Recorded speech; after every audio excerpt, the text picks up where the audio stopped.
Irmãos, eu quero concluir o estudo bíblico que a gente fez essa semana inteira, que é, aleluia, o dia da expiação, tá bom?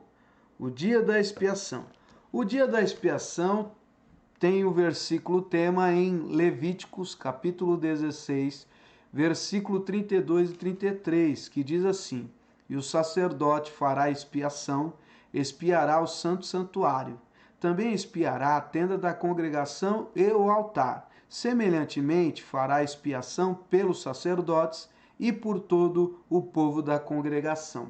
A palavra expiação significa purificação. Daí eu vou ler novamente, trocando a palavra expiação e colocando a palavra purificação.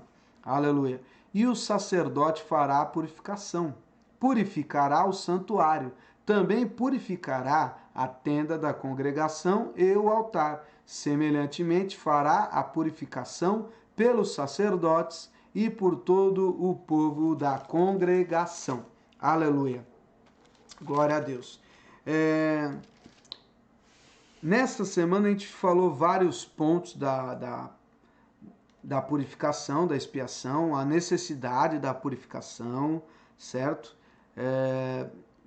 E a necessidade era por conta dos pecados, precisavam ser purificados dos pecados, principalmente os pecados que eles nem lembravam que existia.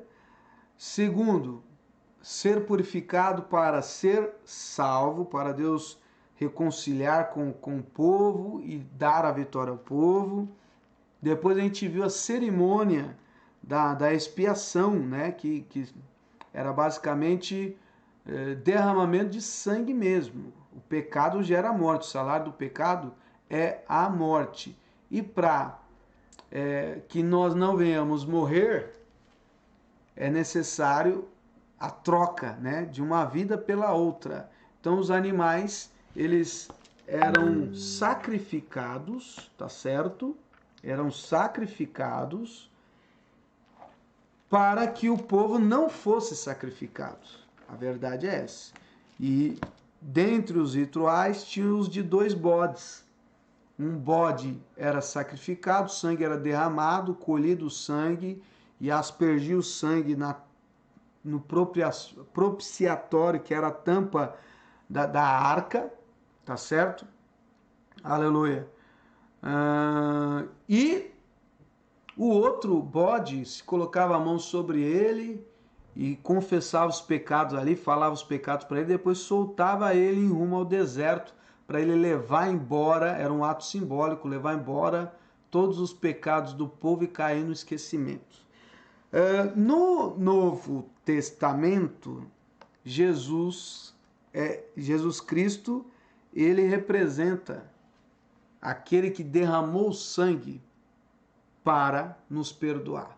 Se o salário do pecado traz a morte, alguém tem que morrer. Alguém tem que morrer. Alguém tem que derramar o sangue para que outros vivam. O sangue de animais era um sangue com data de validade. Tinha um período de validade. E aí foi necessário vir Jesus, perfeito, imaculado, Cordeiro Santo, sem mancha, sem mácula, sem pecado. E aí ele derramou o sangue divino. Ele era homem, era humano, né? Mas era divino. Aleluia.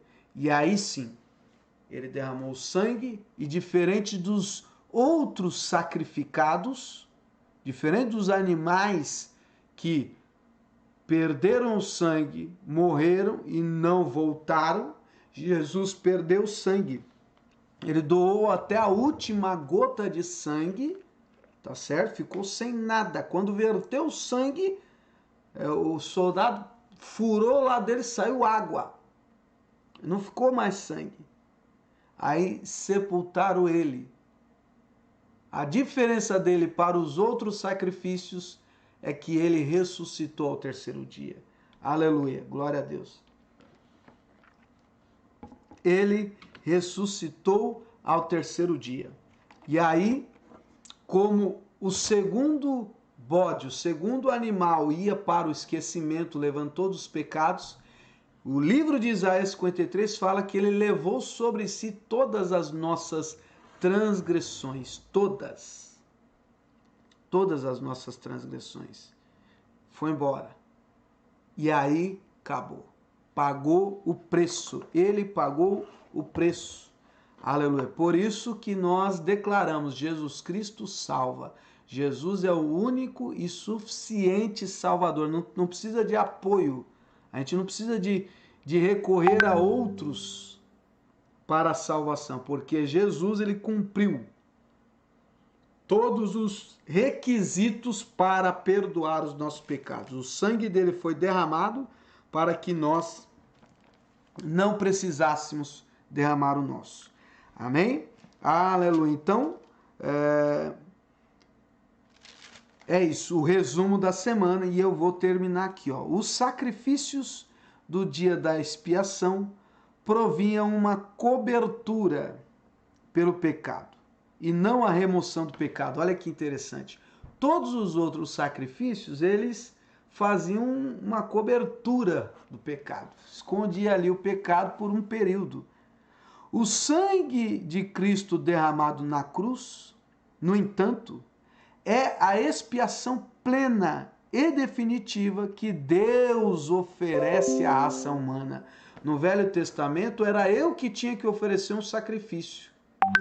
Era você. Cada um era responsável por oferecer o sacrifício que ia cobrir o teu pecado, ia ter data de validade. Com a morte de Jesus Cristo é o contrário. Não sou eu que ofereço. Eu não vou lá, compro um animal, pego das minhas crias de animais e ofereço. Não. O próprio Deus pega o seu Filho unigênito, santo, puro, perfeito, poderoso. Aleluia. Matéria-prima única e oferece. Aleluia. A expiação plena e definitiva que Deus oferece à raça humana. Expiação esta que remove o pecado de modo permanente.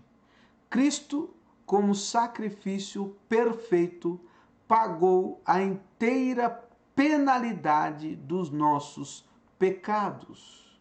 Aleluia. Os versículos que confirmam isso é Romanos 3, 25 e 26. Romanos 6, versículo 23. Gálatas 3, versículo 13. 2 Coríntios 5, versículo 21. Você pode dar pausa, ouvir novamente e acompanhar na leitura da palavra. Então, ele levou efeito o sacrifício expiador que afasta a ira de Deus. O pecado agita a ira de Deus. O sacrifício afasta a ira de Deus. Aleluia. Glória a Deus. O sacrifício de Jesus afastou a ira e nos reconciliou com Deus e restaurou a nossa comunhão com Ele. Aleluia. Penúltimo item aqui, o lugar santíssimo onde o sumo sacerdote entrava com o sangue para fazer a expiação, representa o trono de Deus no céu. Ó, o altar. O altar representa o trono de Deus. Cristo entrou neste lugar santíssimo após sua morte e com o seu próprio sangue fez a expiação, a purificação para o crente perante o trono de Deus. Porque o sangue do bode era levado pelo sacerdote até o altar, e no altar estava a arca da glória de Deus, e o sangue era derramado no propiciatório, a tampa em cima da arca. Tá entendendo? Então Jesus derramou o seu sangue, e ele, como sacerdote, então Jesus foi o sacrifício, Jesus foi os dois sacrifícios, tanto o bode que derrama o sangue, o animal que derramou o sangue, o animal que levou os pecados para o esquecimento, e ele foi o sacerdote que foi até o altar, na glória de Deus, apresentar o sangue. Que coisa tremenda! Aleluia! Glória a Deus. E aí ele fez a purificação para o crente perante o trono de Deus. Por último, né, o ato de expiação, de purificação de Cristo, visto que os sacrifícios de animais tipificavam, né, era um tipo de sacrifício, né, de Cristo. Aleluia. Os animais representavam o sacrifício perfeito de Cristo pelo pecado e que se cumpriram no próprio sacrifício de Cristo. Era uma representação do sacrifício que viria, o perfeito. Até então era só uma alegoria, né? Aleluia, glória a Deus. Não há mais necessidade de sacrifícios de animais depois da morte de Cristo na cruz. E aí eu vou ler Hebreus 9:12. Amém? E a gente vai encerrar esse estudo lindo e maravilhoso. Por isso que muita gente, por isso que os cristãos falam de Jesus. Porque só Jesus salva. E por que Jesus salva? Só ele salva. Justamente por tudo isso que eu falei durante esta semana, né? Deus é santo, Deus é puro, Deus é perfeito. E o pecado não se aproxima de Cristo. Como a gente é pecador, como nós somos fracos e falhos, se com o pecado se aproximássemos de Deus, seríamos aniquilados e destruídos, por causa do poder da santidade de Deus. E para que a gente pudesse ser aceito por Jesus, ou por Deus, precisávamos pagar o preço. O salário traz a morte, ou o pecado traz a morte. E para vivermos, alguém tinha que morrer. Jesus foi este sacrifício. Hebreus 9, do 12 ao 18. Aleluia. Vamos ler aqui. Quando Cristo veio e entrou uma vez por todas no lugar santíssimo, olha que interessante. Ele não levou consigo sangue de bodes. Aqui eu estou lendo em Hebreus, não é estudo de homem não, é a palavra. Tá certo? É a palavra. Ó. Quando Cristo veio e entrou uma vez por todas no lugar santíssimo, ele não levou consigo sangue de bode ou de bezerro para oferecer como sacrifício. Pelo contrário, ele ofereceu o seu próprio sangue e conseguiu para nós a salvação eterna. Aleluia! O sangue de bode e de touro e as cinzas da bezerra queimada são espalhados sobre as pessoas impuras e elas ficavam purificadas por fora. É a palavra. Então aquele sacrifício, ele fazia uma obra externa. Se isso é assim, imagine então quanto maior ainda é o poder do sangue de Cristo. Por meio do Espírito eterno, ele se ofereceu a si mesmo, a Deus, como sacrifício, sem defeito. E o seu sangue nos purifica por dentro, tirando as nossas culpas. Assim podemos servir ao Deus vivo, pois já não praticamos cerimônias que não valem nada. Aquela cerimônia no passado era uma ordenança de Deus, era ensinamento de Deus. Só que tinha um valor simbólico, um valor limitado, com data de validade. Era preciso fazer constantemente. O dia da expiação, que era uma vez por ano, era pelos pecados que eles não sabiam que tinham cometido. Quando eles sabiam que tinham cometido o pecado, não tinha que esperar um ano não para fazer sacrifício. Então, o templo, o sacerdote fazia sacrifício todo dia. Todo dia tinha alguém indo lá na igreja sacrificar uma rolinha, um pombo, uma bezerra, um animal, derramar o sangue de algum bichinho puro para pedir perdão. E aí Jesus vem por ideia dele, por plano dele, não por sugestão de homem, não a pedido de homem. Se Jesus não se apresenta, os homens estavam matando bichos até hoje. Porque o homem é fraco, não tem ideia. Não tem, tá entendendo? E aí Jesus conversa com Deus e fala: ó, Pai, eu quero pôr um fim nisso. Quero fazer um sacrifício eterno que vai valer, que vai resgatar. Deus amou, Deus gostou, Deus aprovou, Deus concordou. Jesus nasceu. Aleluia. Glória a Deus. Ele veio pelo Espírito, adentrou ao corpo da Maria, tá certo? O nascimento dele, ele não foi gerado como nós, homens e mulheres, somos gerados. Não houve uma ação de líquidos biológicos masculinos e líquidos biológicos femininos. Veio o Espírito de Deus, entrou no ventre dela e por si só ele se gerou. Por isso que Jesus nasceu sem pecado. A Maria, ela era virgem, ela era pura, ela não tinha contato com nada, ela não havia sido violada.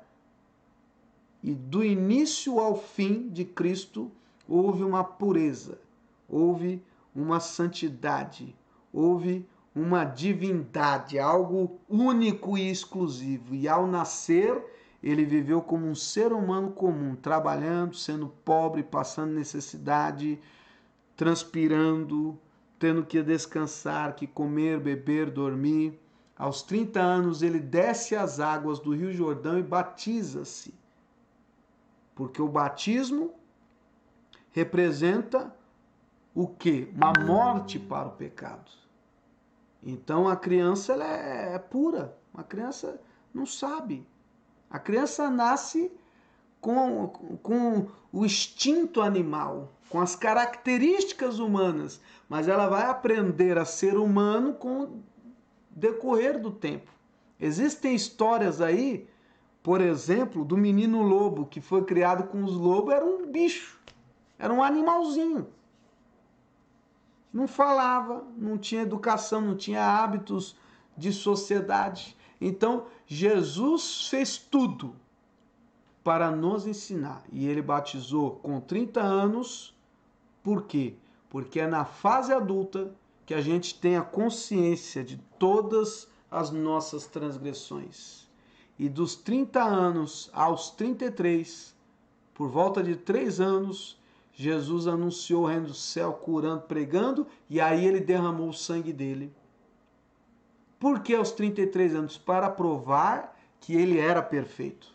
Ele poderia ter pecado em alguma etapa da vida dele. Poderia ter pecado na infância, na adolescência, na juventude, na etapa de homem adulto, mas não pecou. Foi perfeito. Até a morte na cruz e a sua ressurreição, e por todos esses motivos e muitos outros, nós que cremos nele, que entregamos a vida a ele, somos purificados, somos transformados, somos libertos da condenação. E quem crê em Jesus não anda no pecado, não anda na mentira, não anda na trapaça, não anda no egoísmo, não anda na vaidade, não anda no roubo, no furto, nada disso. Ele faz como Cristo fez. E assim recebe a bênção de Deus. Amém. E palma para Jesus. Aleluia.